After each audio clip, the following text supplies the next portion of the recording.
hadana li hada wa ma kunna linahtadiya laula an hadanallah. Asyhadu an la ilaha illallah wahdahu la syarikalah wa asyhadu anna Muhammadan abduhu wa rasuluhu la nabiyya ba'dah, amma ba'du. Teman-teman sekalian, bagaimana kabarnya? Baik semuanya ya. Mudah-mudahan teman-teman dalam keadaan sehat walafiat. Kita sekalian mudah-mudahan selalu dalam lindungan Allah Subhanahu wa taala. Amin ya rabbal alamin. Teman-teman sekalian, singkat saja barangkali ya, tidak lama-lama karena kondisi waktu yang terbatas ya. Kalau tatap muka kita mungkin bisa ngobrol panjang lebar, tapi kalau daring kita keterbatasan dengan waktu dan lain sebagainya. Teman-teman sudah tahu ya, nama saya sudah perkenalan di grup, jadi saya tidak perlu menyampaikan lagi kan ya, tidak perlu perkenalan lagi. Nama saya itu yang sudah disampaikan di grup ya. Tapi ngomong-ngomong teman-teman, ada yang sudah menikah barangkali, atau merencanakan, atau mungkin hanya sekedar nonton tetangganya yang menikah ya. Ya, mudah-mudahan sih teman-teman jangan dulu ya, jangan dulu menikah, karena ya kadang-kadang terganggu juga sih perkuliahan dengan sambil melangsungkan pernikahan itu kadang-kadang terganggu ya. Tapi tidak masalah sih seandainya teman-teman sudah mempersiapkan diri untuk melakukan itu. Baik teman-teman sekalian, saya kebetulan diberi tugas untuk menyampaikan materi tentang BTQ, baca tulis Al-Quran.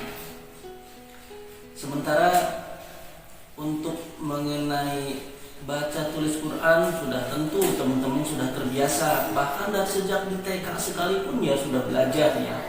Tentu teman-teman sudah terbiasa, sudah mahir, apalagi dalam bidang tajwidnya tentu sudah mahir sekali tentu. Apalagi di antara teman-teman mungkin ada yang di rumah tahfidz ya, yang bisa mungkin itu kemampuannya sudah wah hebat. Dan saya salut kalau teman-teman diantaranya ada yang di rumah tahfidz atau ada program untuk memperdalam ilmu Al-Qurannya. Jadi itu luar biasa teman-teman ya. Teman-teman sekalian, barangkali untuk materi kita terkait dengan BTQ ini saya sampaikan. Yang pertama mungkin kita sampaikan dulu materinya, silabusnya, dimana materi ini karena terkait baca tulis berarti teman-teman nanti akan diajak yang pertama itu untuk membaca, kemudian di samping itu akan kita pelajari, kita bahas tentang ilmu-ilmu tajwidnya, dan teman-teman itu mungkin sudah terbiasa itu. Dan yang kedua nanti selesai materi ilmu tajwidnya, kita akan membahas juga yang kedua yaitu menulisnya. Dan menulis di sini kaitannya dengan cara menulis huruf-huruf hijaiyah, dan kemudian nanti akan disambung dengan satu huruf dengan huruf yang lainnya sehingga menjadi sebuah kalimat atau mungkin ayat nanti. Sehingga diharapkan dengan latihan seperti itu kita semua dan teman-teman mahir dalam menulis huruf-huruf hijaiyah dan menyusun menjadi sebuah kalimat. Itu ya. Itu diantaranya. Oleh karena itu teman-teman mungkin dipersiapkan dari sekarang. Barangkali nanti saya menawarkan ke teman-teman siapa yang mau membahas mengenai hukum nun mati dan tanwin atau hukum mad, nanti silakan teman-teman yang akan ditawarkan untuk membahasnya, mungkin perorangan atau kelompok dan lain sebagainya, karena saya yakin teman-teman itu sudah hebat, sudah mahir ya. Itu diantaranya ya teman-teman.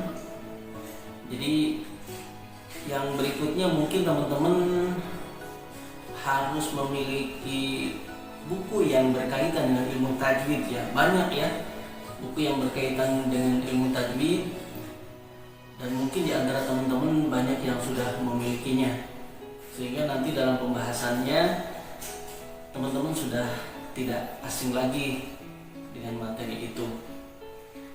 Baik teman-teman sekalian, kita berlanjut. Di zaman sekarang ya, yang namanya membaca Al-Quran seperti asing gitu. Kadang-kadang jarang anak-anak yang seperti dulu belajar setelah maghrib sampai isya, bahkan sampai jam 9 pagi-pagi setelah subuh belajar lagi, ada yang ke mushola, ke masjid, kemudian setelah duhur ngaji lagi, kemudian setelah asar berangkat lagi. Itu sampai dalam sehari semalam ada yang 3, ada yang 4 kali belajar Al-Quran dan belajar ibadah yang lainnya. Namun sekarang banyak halangan yang ternyata terjadi pergeseran kondisi kebiasaan masyarakat yang ada khususnya di lingkungan kita. Entah itu mungkin di lingkungan teman-teman apa seperti itu atau tidak. Kalau zaman sekarang kita perhatikan yang ngaji di tempat umum atau di musola, di masjid, apalagi seperti di antara teman-teman ada yang di rumah tahfidz, itu sudah jarang sekarang. Jadi beruntunglah teman-teman bisa berada di lingkungan rumah tahfidz itu. Saya ucapkan selamat, mudah-mudahan teman-teman dan kita semua bisa mempelajari lebih banyak lagi, menggali isinya dan diamalkan dalam kehidupan sehari-hari. Namun tidak sedikit orang yang enggan membaca Al-Quran. Apa di antara penyebabnya? Yang pertama karena tidak bisa membaca. Jelas ya, tidak bisa membaca Al-Quran itu biasanya malas untuk membaca Al-Quran. Yang kedua, malas belajar Al-Quran. Ada perasaan malas sekali untuk belajar Al-Quran, sehingga untuk membaca pun jadi jarang. Bahkan mungkin ada yang sebulan sekali atau seminggu sekali di hari malam Jumat saja ya yasinan, atau mungkin sebulan sekali atau mungkin setahun sekali Qurannya disimpan di atas lemari sampai kotor, dan akhirnya isinya kelihatan masih bagus terus karena tidak suka dibuka-buka. Hanya yang kotor itu covernya saja ya. Ya mudah-mudahan kita tidak seperti itu ya, tidak malas dalam belajar Al-Quran. Kemudian yang ketiga, kenapa orang Muslim tidak suka membaca Al-Quran? Karena tidak berminat belajar Al-Quran. Mungkin menganggap Al-Quran tidak penting. Hal itu dianggap apa sih kegunaannya, manfaatnya untuk dirinya sendiri. Padahal luar biasa ya teman-teman. Kita sekalian merasakan bagaimana manfaat dari Al-Quran itu sendiri, dapat membimbing kita dalam kehidupan kita sehari-hari, sehingga kita terhindar dari perbuatan-perbuatan maksiat. Kemudian yang keempat, itu tidak tahu manfaat mempelajari Al-Quran. Tadi yang saya sebutkan, mungkin tidak mengetahui apa manfaatnya Al-Quran, apalagi tidak tahu terjemahnya, semakin blank, dan akhirnya enggan untuk membaca Al-Quran. Kemudian yang kelima, tidak memahami Al-Quran. Karena memang Al-Quran berbahasa Arab, ada terjemahannya juga, itu juga bagi yang mau membaca. Kalau tidak mau membaca, sudahlah, dia tidak bisa memahami sama sekali. Belajar ke orang lain enggak, mendatangkan guru dari luar ke rumahnya juga tidak, sehingga apa yang terjadi, dia tidak bisa memahami Al-Quran. Kemudian yang berikutnya terbiasa hal-hal lain yang melalaikan. Apa coba teman-teman? Hal yang melalaikan yang mungkin ada di lingkungan kita. Ya biasa gini ya, main game, buka status, dan tidak sebentar lagi. Kemudian banyak hal yang membuat kita lupa dengan belajar Al-Quran, karena dengan HP saja bisa membuat orang khusyuk berjam-jam. Gitu kan ya? Itu di sana, di teman-teman, insya Allah tidak jauh berbeda. Enggak, teman-teman pasti rajin-rajin. Hebat pokoknya, teman-teman luar biasa. Teman-teman sekalian, selanjutnya, apa sih sebenarnya urgensi mempelajari Al-Quran itu? Teman-teman sudah tahu ya. Di antaranya pentingnya atau urgensi mempelajari Al-Quran itu, yang pertama, salah satu di antaranya hadis yang diriwayatkan oleh Malik. Rasulullah SAW bersabda, "Taraktu fikum amrayni ma tamassaktum bihima lan tadillu kitaballahi wa sunnata nabiyhi." Aku tinggalkan untukmu semua dua perkara, selama kamu berpegang teguh dengan keduanya, niscaya tidak akan tersesat. Apa itu? Yaitu kitabullah, Al-Quran, dan sunnah nabinya. Itu menurut dari riwayat Malik. Kemudian yang kedua, ada hadis yang lain yang diriwayatkan oleh Bukhari.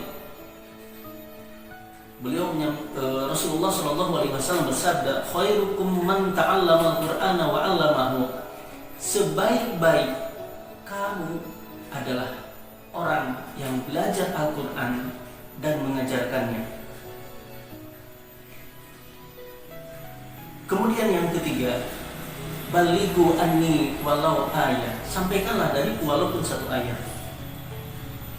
Teman-teman sekalian,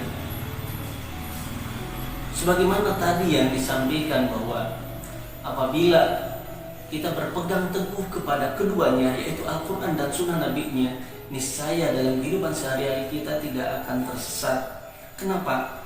Walaupun lingkungan mempengaruhi kita, walaupun ada isu dari sana sini tentang agama, ketika kita berpegang teguh kepada Al-Quran dan sunnah nabinya, kita tidak akan terombang-ambing, kita tidak akan tersesat. Ada paham ini, paham itu yang membuat kita bingung.